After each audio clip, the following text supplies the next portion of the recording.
Dewa Medis Terkuat. Bab 629. Burung Phoenix. Kaisar Xuanyuan segera melangkah maju dan menangkap Kaisar Feng. Enyah. Kaisar Feng mendorongnya. Kita tidak bisa membiarkannya pergi. Jika kita membiarkannya pergi, bukankah seluruh galaksi kita akan ditertawakan? Tetapi, setelah kata-kata itu diucapkan, tidak seorang pun berani bergerak. Beberapa kaisar dewa telah ditakuti oleh Xiao Chen. Orang ini benar-benar cabul. Saat ini, 8 kaisar dewa sudah terluka. Belum lagi terluka, bahkan jika mereka tidak naik, tidak ada seorang pun yang bisa menghentikan Xiao Chen. Kaisar Phoenix melirik sekelilingnya, dan dengan satu-satunya tangannya yang tersisa, dia mengepalkan tinjunya dan menatap Kaisar Ilahi Xuanyuan. Xuanyuan, apakah itu kamu juga? Cukup. Xuanyuan mendesah pelan, matanya dipenuhi dengan ekspresi rumit. Feng, apa kau tidak mengerti? Kita bukan tandingannya. Tapi aku tidak menerimanya. Xuanyuan menarik napas dalam-dalam dan berkata, terkadang, kita harus patuh meskipun kita tidak mau. Kaisar Xiao, silakan pergi. Kami malu pada diri kami sendiri. Namun, jika kita bertemu lagi di masa depan, kami pasti akan membalas rasa malumu hari ini. Xiao Chen mengangguk. Saya harap hari itu tidak akan pernah datang, karena jika hari itu tiba, kamu akan mati. Hanya beberapa kata sederhana membuat semua orang yang hadir mengepalkan tangan. Orang ini terlalu sombong. Namun, betapapun sombongnya dia, kekuatannya memang bukan sesuatu yang bisa kita tandingi dengan mudah. Sialan. Kita semua adalah kaisar dewa, mengapa dia begitu kuat? Pada saat ini, Kaisar Ilahi Xuanyuan berkata dengan ekspresi bertanggung jawab. Apakah kamu pernah berpikir bahwa dia mungkin bukan kaisar ilahi? Apa katamu? Semua orang terkejut. Kaisar Yan langsung mengerutkan kening. Xuanyuan, jangan bicara omong kosong. Bagaimana mungkin dia bukan kaisar dewa? Bukankah dia kaisar ketujuh galaksi Vega? Xuanyuan tersenyum pahit. Kaisar hanyalah sebuah gelar. Kamu dan aku sama-sama kaisar, tetapi kaisar tidak mewakili kekuatan. Kaisar Yao menggigil hebat dan bertanya dengan hati-hati. Maksudmu, apakah dia berada di level seorang master? Kaisar Phoenix segera membalas. Tidak mungkin. Ini sama sekali tidak mungkin. Bagaimana ini mungkin? Di antara kita semua, siapa yang tidak memiliki bakat yang luar biasa di zaman kuno dan modern? Namun di antara begitu banyak dari kita, siapa yang tidak pernah terjebak di puncak kaisar ilahi selama ribuan atau bahkan puluhan ribu tahun? Untuk mencapai ranah dominasi, Anda tidak bisa hanya mengandalkan kultivasi, itu juga membutuhkan peluang besar. Kaisar Xuanyuan berbicara lagi. Awalnya, aku tidak berani memikirkannya, tetapi dia baru saja meledakkan domain ruang angkasa kita semua, jadi aku kurang lebih menebak sesuatu. Tidak ada kaisar dewa yang dapat meledakkan domain ruang angkasa orang lain, kecuali dalam satu situasi, dia telah mengolah Qi Ungu Hongmeng. Lagi pula, baru-baru ini aku menerima laporan rahasia. Tampaknya telah terjadi perubahan besar di galaksi Vega. Penguasa galaksi Vega disergap dan jatuh ke lubang cacing ruang waktu. Kaisar kedua Yunli dipotong-potong dan ditindas oleh orang-orang galaksi alter. Kaisar pertama Hun Tianxing berusaha untuk menggantikan posisi penguasa. Faktanya, Xiao Chen adalah penerus yang ditunjuk oleh penguasa lama. Jika dia tidak memiliki keterampilan apapun, dia tidak akan dinobatkan sebagai pewaris, kan? His. Beberapa orang yang hadir semuanya menarik napas dalam-dalam, mata mereka dipenuhi dengan kengerian. Mungkinkah Xiao Chen adalah seorang master? Ya Tuhan, setelah 5 tahun berkultivasi, dia telah memasuki alam master. Kekuatan orang ini dapat dikatakan sebagai monster di antara monster. Terlalu kuat. Tapi Xuanyuan, jika dia adalah penguasa Vega berikutnya. Kalau begitu, jika kita melepaskannya sekarang, bukankah itu akan menciptakan musuh besar bagi kita? Benar sekali. Xuanyuan, jika dia menjadi tuan, dia pasti tidak akan membiarkan kita pergi lagi di masa depan. Kaisar Dewa Xuanyuan mengangkat sudut mulutnya sedikit. Itu mungkin tidak terjadi. Jika dia ingin menjadi master, dia harus meminta persetujuan Hun Tianxing. Hun Tianxing juga berada di level master minor. Mereka berasal dari sekolah yang sama, jadi kekuatannya mungkin tidak lebih rendah dari Xiao Chen. Daripada membiarkan kita melawannya, di mana kita tidak bisa menang. Mengapa tidak membiarkan dia kembali ke galaksi Vega dan melawan Hun Tianxing sampai mati? Mata semua orang berbinar. Galaksi Vega selalu menjadi eksistensi yang dominan di antara puluhan wilayah bintang di sekitarnya. Ada sumber daya yang subur dan banyak orang jenius. Jika terjadi pertikaian sipil, itu akan memberi mereka kesempatan. Begitu. Benar-benar hebat. Daerah perbatasan antara galaksi Vega dan Bima Sakti adalah tempat Kaisar Ketujuh memerintah. Dengan kata lain, ini juga wilayah Xiao Chen. Dulu, setelah Xiao Chen naik ke Kaisar Dewa, dia disegel di area ini oleh tuannya. Karena Xiao Chen sendiri adalah garis keturunan Bima Sakti, membiarkannya mendekati tempat ini juga untuk menghilangkan rasa rindunya. Setelah Xiao Chen pergi, tempat ini menjadi relatif tenang. Namun, dalam beberapa hari terakhir, tempat ini menjadi sangat ramai. Beberapa master ilahi telah dianugerahkan hak istimewa di wilayah ini, serta berbagai hadiah sumber daya. Banyak orang tahu alasannya. Xiao Chen tidak ada di wilayah itu, Tuan Lama telah menghilang, Kaisar kedua telah disegel, dan Kaisar pertama berkuasa. Bagi Hun Tianxing, penting untuk memenangkan hati rakyat, terutama bawahan Xiao Chen dan Yun Li, yang merupakan prioritas utama. Mereka semua setia kepada Tuan Lama. Tidak peduli apapun, kekuatan keduanya harus dibagi. Yun Li telah disegel, dan Xiao Chen berada jauh di bumi, jadi wajar saja jika dia harus menyuap semua bawahannya sebelum Xiao Chen kembali. Dengan cara ini, bahkan jika Xiao Chen kembali, dia tidak akan dapat menyebabkan gelombang besar. Ini adalah angan-angan Hun Tianxing. Tapi bukankah ini juga perhitungan orang-orang yang sudah diberi gelar? Tuan tua itu sudah meninggal, dan Yun Li tidak memenuhi syarat untuk bersaing dengan Hun Tianxing untuk posisi tuan. Meskipun Xiao Chen adalah Kaisar Dewa dan memiliki kata-kata terakhir dan perintah suci dari tuan tua itu, dia tetap saja seorang Kaisar Dewa. Hun Tianxing adalah guru kecil yang bermartabat. Kualifikasi apa yang dimilikinya untuk melawan Hun Tianxing? Dia takut dia bahkan tidak memenuhi syarat untuk membawa sepatu Hun Tianxing. Hanya orang bodoh yang akan setia kepadanya alih-alih memanfaatkan kesempatan untuk meraih keuntungan.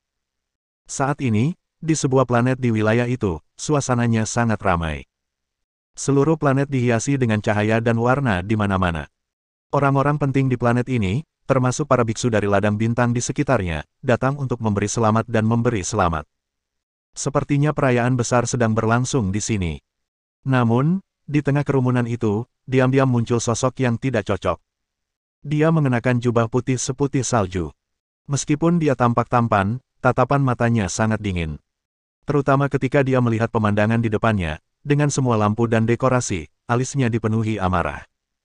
Bajingan-bajingan ini, tuannya masih dalam bahaya kematian, dan mereka merayakannya di sini. Mereka benar-benar binatang yang tidak tahu berterima kasih. Bab 630. Sesaat kemudian, ruang berubah, dan sebuah sosok tinggi diam-diam muncul di samping sosok berpakaian putih. Kaisar, aku sudah mengetahuinya. Master bintang planet ini, Teng Yu, awalnya adalah seorang master Tao kecil tingkat pertama di bawah komando kita. Awalnya, dia bahkan tidak memiliki kualifikasi untuk bertemu denganmu. Namun, dengan dukungan Soul Sky Star, dia mencapai status dewa. Itulah sebabnya dia merayakannya di planet ini sekarang. Xiao Chen sedikit mengernyit. Jika aku ingat benar, planet ini seharusnya awalnya punya pemilik, kan? Melapor kepada Kaisar, penguasa bintang asli planet ini adalah Guru Ilahi Yusu. Karena dia tidak mau bergabung dengan Hun Tianxing dan yang lainnya, seluruh keluarganya terbunuh dan seluruh klannya terlibat. Konon seluruh keluarganya dimakamkan di kuburan massal. Xiao Chen mengepalkan tangannya, dan matanya tiba-tiba memancarkan cahaya dingin. Suhu udara di sekitarnya tiba-tiba turun puluhan derajat. Tanah tertutup embun beku, dan banyak sekali pendeta yang bersin tiba-tiba. Apa yang terjadi? Mengapa udara di sekitar kita tiba-tiba turun? Mungkinkah ada biksu yang kuat di sekitar sini? Seharusnya tidak seperti itu, kan? Sekarang ini adalah wilayah kekuasaan Lord Teng Yu. Siapa yang berani membuat masalah di sini? Kecuali mereka tidak ingin hidup lagi. Itu tidak begitu jelas. Mungkinkah dia salah satu pembunuh Dewa Yusu? Lupakan saja, ayo cepat pergi. Kalau tidak, kita akan terlambat dan kehilangan kesempatan untuk bertemu Lord Teng Yu. Kalau begitu, akan sulit bagi kita untuk tetap tinggal di planet terdekat. Semua orang bergegas ke Istana Dewa. Kisah melirik Xiao Chen dan berbisik. Kaisar, bagaimana menurutmu? Xiao Chen menarik napas dalam-dalam, meletakkan tangannya di belakang punggungnya, dan menenangkan diri. Biarkan Jialuo yang bertanggung jawab atas pencarian. Dia harus menemukan kuburan massal itu untukku. Kau harus menemaniku ke Istana Dewa. Janji. Kisah tahu bahwa saat ini, Xiao Chen akan mengambil tindakan. Dia berani tidak mematuhi Xiao Chen dan membunuh salah satu dewa Xiao Chen. Xiao Chen tidak akan pernah melepaskannya begitu saja. Membunuh saudara sama saja dengan memotong anggota tubuhnya. Xiao Chen akan membuat binatang buas itu menodai langit dengan darah. Pada saat ini, Istana Dewa, ribuan mil jauhnya, adalah pemandangan yang penuh keberuntungan dan kegembiraan. Gelombang demi gelombang selebritis dan patriot maju ke depan, berlomba-lomba memberikan hadiah bagi Istana Dewa. Pada hari kerja, para pelayan Istana Dewa ini masih berharap untuk mendapatkan sedikit minyak dan air. Dapatkan beberapa sumber daya kultivasi seperti batu roh dan kristal roh. Namun sekarang, para pendeta itu memiliki terlalu banyak barang, terlalu banyak untuk dihitung. Oleh karena itu, sikap mereka menjadi semakin arogan. Jika pahalanya tidak cukup, jangan pernah berpikir untuk memasuki Istana Dewa untuk memberikan hadiah. Tepat pada saat ini, tiba-tiba, dua sosok, satu di depan dan satu di belakang, perlahan datang ke sini. Itu Xiao Chen dan Qisa. Melihat kedua sosok itu, seorang pelayan yang menerima hadiah tidak dapat menahan diri untuk tidak mengerutkan kening. Hei, siapa yang memberimu keberanian untuk masuk? Berhenti di situ. Setelah berteriak pelan, Xiao Chen mengabaikannya.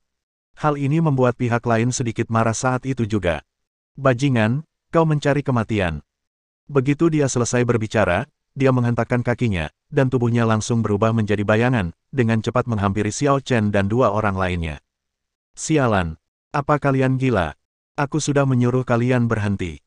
Apa kalian buta atau apa? Sial.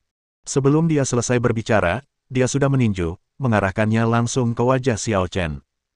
Namun, tepat saat tinjunya hendak mendarat di Xiao Chen, Qisa di belakang Xiao Chen tiba-tiba menyerang. Kecepatannya beberapa kali lebih cepat dari lawannya. Dengan satu gerakan, Feng Yun bahkan tidak punya waktu untuk gemetar. Detik berikutnya, Qisa langsung menghantamkan tinjunya. Meskipun kedua belah pihak terbuat dari daging dan darah, seberapa kuat Qisa? Dia ratusan kali lebih kuat dari pihak lainnya. Setelah tinjunya meledak, tinju Qisa terus bergerak maju dengan kekuatan yang tak tertahankan, dan akhirnya, langsung mengenai dada lawan. Engah.